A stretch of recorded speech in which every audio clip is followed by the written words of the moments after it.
Concepts, Values and Wise Advice from the Billy Meier Context compiled by David Chance, revised October 18, 2023. Feelings, see also emotions, see also thoughts /thinking. Contact Report 864. 1940s. Feelings and the resulting emotions are universally given as the product of preceding thoughts in every life form that somehow has a thinking, whereby it is completely irrelevant how this thinking takes place. Emotions are also formed from feelings, which is particularly evident in human beings, animals, and creatures because they are capable of thinking. For thinking alone makes it possible for feelings to arise from it. Beings, mainly the human being, but also animals and creatures, develop emotions from feelings, which, in addition to behavior, also control the body to certain reactions, as well as the interaction with its own kind and all other life forms of every species and kind, but also with 1,000 different things and objects as well as situations of life and existence. The whole of nature, the planet, and all ecosystems. Depending on the good or bad nature of the feelings that arise and the emotions that result from them, action and thus, in turn, life is either worth living or detrimental to life. In any case, thoughts always precede everything. They form the central component for logic, understanding, and reason, and according to them, feelings and from them emotions and decisions, as well as behavior and action arise. But thoughts and the feelings that arise from them, as well as the emotions that arise from them, are much more, namely, powerful evaluation systems that allow human beings to automatically assess many situations correctly, if their thoughts correspond to correctness, so that they can react quickly and also correctly. Feeling, that is to say, what human beings consciously experience as fear, freedom, joy, sadness, failure, and anger, is basically only the well-known tip of the iceberg of all that results from it. Exactly as in the case of a huge floating iceberg, where 9/10 of its volume is hidden in the water beneath it, also in the case of thoughts, feelings, and the emotional processes arising from them, a great deal remains hidden, incomprehensible and unnoticeable to human beings. But only because, as a rule, belief-related factors play into the whole thing in a way that is subterranean and absolutely imperceptible to them. The emotions that arise do not only concern the individual, that is to say, subjective experience, but they also include the physical reactions as a whole, which, through certain triggers, prepare the human beings for a behavior that moves them to act and work. For example, this automatically causes the human being's blood pressure and heart rate to rise when they see something that demands fear from them, but this improves the blood supply and thus also benefits the muscles, because the release of hormones results in an optimal energy supply to the muscles. The concentration that is directed towards the potential threat automatically prevents all thoughts from turning to other things, and instantly making the threat or open danger seem important. This in turn creates a very ideal condition for two options for action to appear immediately, namely to defend oneself against the danger in a flash, or to take flight. Every feeling creates a far-reaching emotion, which is also very comprehensive and focusing, and makes the life of the human being worth living. Because in truth, an emotion is a central component of the human being's innermost life. But an emotion is much more than that. Because, as I said, it is a powerful evaluation system that automatically lets the human being assess many situations correctly when it is needed correctly, and thus also reacts quickly and correctly. Thoughts create a complex state of feelings, as well as a conscious subjective experience, which also triggers physical processes and behavioral impulses that then play an important role. It is typical for emotions that a wide variety of emotions appear, such as love, peacefulness, fear, anger, or dejection. It is also completely normal that physical as well as mental processes are coupled and thus influence the human being as a whole, and in extreme cases can even cast a complete spell over him or her. It is also normal that emotions arise from feelings, but whether these are then positively controlled or otherwise negatively and uncontrollably implemented, is then solely the human beings acting according to their will. The feelings are therefore what the human being, as a rule, without thinking much, somehow experiences consciously, unconsciously as fear, joy, love, jealousy, hate, anger, freedom or sadness, etc. The feelings that form into emotions are also normal. The feelings that form emotions inevitably make their way out in the form of visible facial expressions, the sound of the voice and behavioral tendencies, as well as gestures. Consequently, in this wise, the feelings and the resulting emotional state, which is also called state of mind, because obviously the feelings are also wrongly defined as mind, become recognizable, because the emotional emergence of the human being lives everything outwards and is perceived and witnessed by fellow human beings. We are talking here, for example, about expressive language and a behavioral component of expanding forms, and this aspect in particular is already in the term X itself, and says in a meaningful way that it is a movement outwards. The fact that the emotion created by feelings gives way from the inside to the outside and then manifests itself is something that human beings very often only become aware of afterwards, if this is the case at all. How exactly and precisely the individual components of the emotional processes are connected is given by the feelings, because of course the thoughts must precede them first, which are fundamentally the factors that ultimately cause everything. Consequently, without thoughts there are no feelings, just as without feelings there can be no emotions, and from these in turn no impulses, actions, and behavior can arise.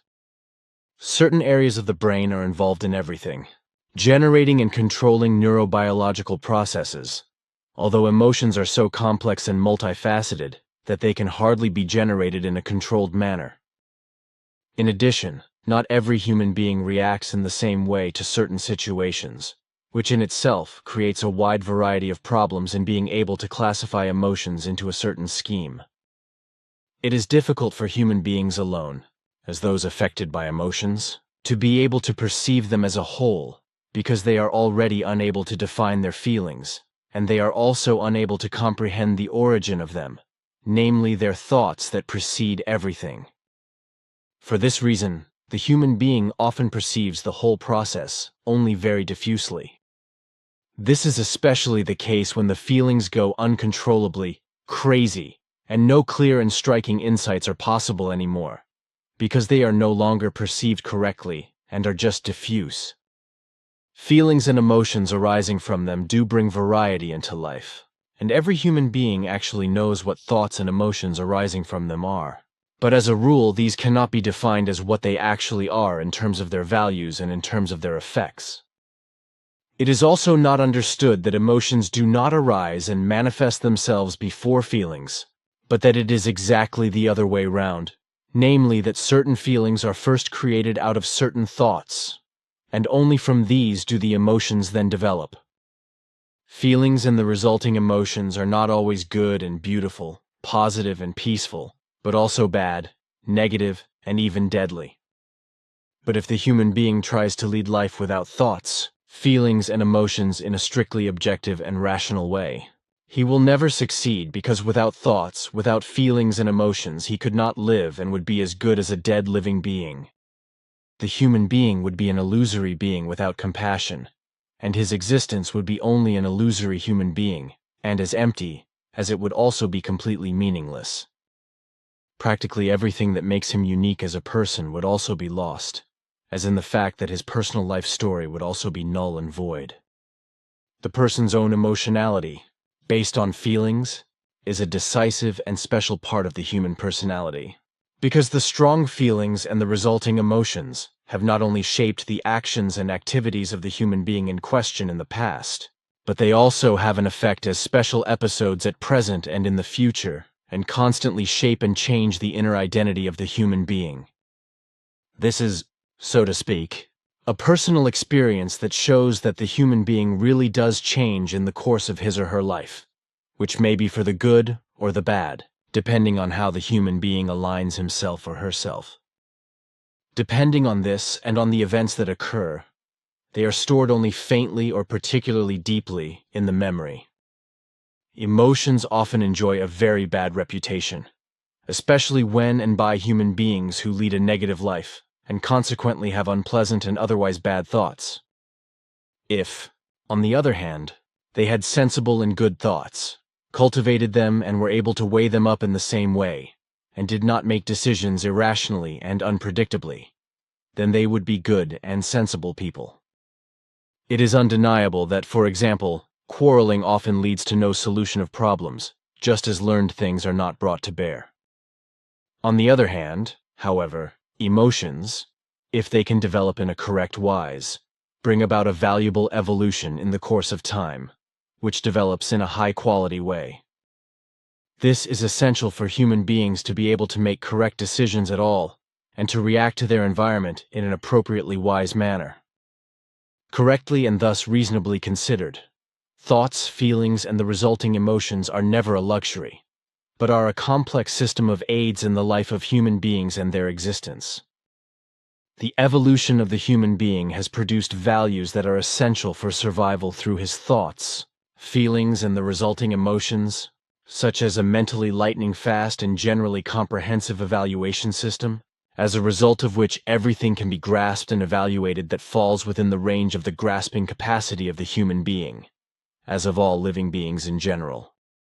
This system is genetically given and, with its further development, is therefore also hereditary in this wise, as it also ensures that these feelings arising from the thoughts and these in turn produce the emotions, which then control the actions and behavior of the human beings. And indeed, depending on the nature of the same, pleasant or unpleasant. If something seems disgusting, ugly, or simply repulsive, then the already repulsive feelings will lead to the likewise repulsive emotions. If, however, the feelings of freedom, happiness, joy, love, and peace motivate the human being, then the emotions form accordingly and show the human being that it is worthwhile to use one's energy, strength, and time to nurture and cultivate good and positive thoughts in order to thereby also create good and positive feelings, from which in turn good and positive emotions form. Human beings, however, who already have bad and negative thoughts and create corresponding feelings and emotions of the same kind, should not be surprised if their lives and existence take a bad turn or even sink into depression. If bad and believing thoughts also create corresponding feelings, then the cerebral cortex is also damaged. That is to say, important parts of the cortex, namely because the processing of emotions is carried out badly. Bad, dependent, and especially faith-based thoughts give rise to just such feelings, which in turn give rise to similar emotions. However, these are a powerful system for evaluating situations and initiating actions and behavior. And they are always very quick in their action, so that the emotional reaction often takes place before the human being is even aware of the matter and situation. This is to say nothing of even thinking about it. This is because the emotional circuits in the limbic system are able to prepare an initial assessment and evaluation of what is coming, even before the comparatively slow-working higher cortex areas in the feelings arise, which spread and evolve into the emotions that form from them. The feelings are very important and promote the human being's emotions from them, whereby the processes prove to be somewhat different from correctness than science claims. And they also show what moves and guides the human beings in life. Unfortunately, it often happens that it is particularly difficult and troublesome when the world of thoughts is full of negativity, and consequently negative thoughts create bad and even evil feelings, such as fear and hatred, as well as enmity, anger, forlornness, annoyance, or shame, etc., and thus factors that are not or only very difficult to control, but often not at all. This is especially the case when the human being is treated unfairly or feels this way, but also when something is embarrassing to him, such as a reprimand and the like, or a stupid answer, accusation, allegation, and so on. Very often, human beings do not know how to react to such stupid statements or stupid accusations, etc., so they become embarrassed, ashamed, or angry. Thoughts, the feelings that arise from them, as well as the emotions that inevitably arise from them again, are very important instruments for communication, and emotions in particular have a central function for social interaction. A large part of human communication takes place, even if often only unconsciously, through the transmission of emotions with regard to the expressive component. That is to say, through facial expressions and gestures, that is to say, body language and tone of voice. In this way, the human being can adjust to his or her counterpart before the latter is able to express his or her concerns in words. On the other hand, even in large gatherings of people are able to perceive at lightning speed where important things are happening, and whether it is worthwhile to participate or to keep away because danger may be imminent. The human capacity for thought and self-overestimation and self-exaltation influence all actions and behavior and, in general, all cognitive processes of the majority of the Earth's population. This also affects all bodily functions, mainly heart rate, blood pressure, and sweating, which are controlled by the vegetative, that is to say, autonomic nervous system and hormones. Finally, through thoughts, their feelings and the emotions that arise from them, facial expressions, gestures, as well as the sound of the voice, but also the actions and behavior of human beings, whereby the emotions inevitably find a way out, especially through speech, action, and behavior, and make themselves audible through the voice and visible as a result of facial expressions and manifesting through action and behavior.